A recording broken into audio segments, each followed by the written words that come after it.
પાટણ જિલ્લાના સાંતલપુર તાલુકા સેવા સદન ખાતે સાંતલપુર તાલુકાના 5 ગામના ખેડૂતો દ્વારા આવેદનપત્ર આપવામાં આવી ખેડૂતોને પાણી આપવાની માંગણી સાથે આવેદનપત્ર આપી આમરણ ઉપવાસ કર્યા હતા, જેમાં સાંતલપુર તાલુકાના દહેગામડા, પરશુદ, સણસરા, વાઘપુરા અને ગામડી ગામના લોકોએ આવેદનપત્ર આપી આંદોલન કરવાની ચીમકી ઉચ્ચારી હતી.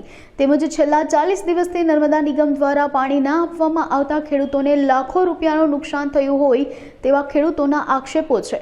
આ ઉપરાંત ખેડૂતોને પાણી ના મળતા ખેડૂતો આંદોલન કરવા તાત્કાલિક ધોરણે નર્મદા નિગમની કેનાલમાં પાણી નહીં આપવામાં આવે તો ખેડૂતો પદયાત્રા કાઢશે તેવું આવેદનપત્રમાં જણાવાયું હતું.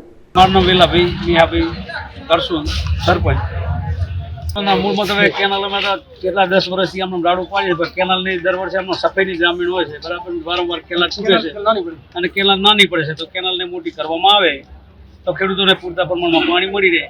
કારણ કે ખેડૂતો આપણે હવે આ મોંઘા ભાવના બિયારણો વાવે છે અને આમનામ પાણીની રાહ જોઈ અને દર વર્ષે આવો નવો તકલીફ પડે છે ખેડૂતોને, એટલે બહુ હેરાન થાય. ત્યારે પરિસ્થિતિ જીરા પોખેલા પડ્યા છે, બરાબર.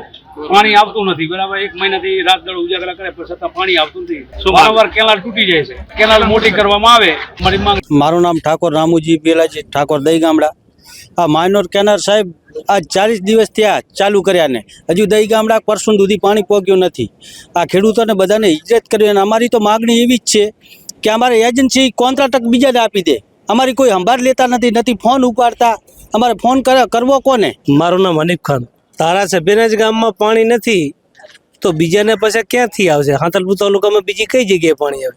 હાથેણીમાં નથી, વાઘપુરામાં નથી, પરહોણમાં નથી, સાણારામાં નથી, તો લવેંગજીને અહીંયાના જ ગામમાં જો પાણીની તકલીફ રહેતી હોય તો બીજા ખેડૂતોને ક્યાં કંજાશે? તો આ લવેંગજીને ધ્યાન દેવું જોઈએ અને સંસદ સભ્યને ધ્યાન દેવું જોઈએ.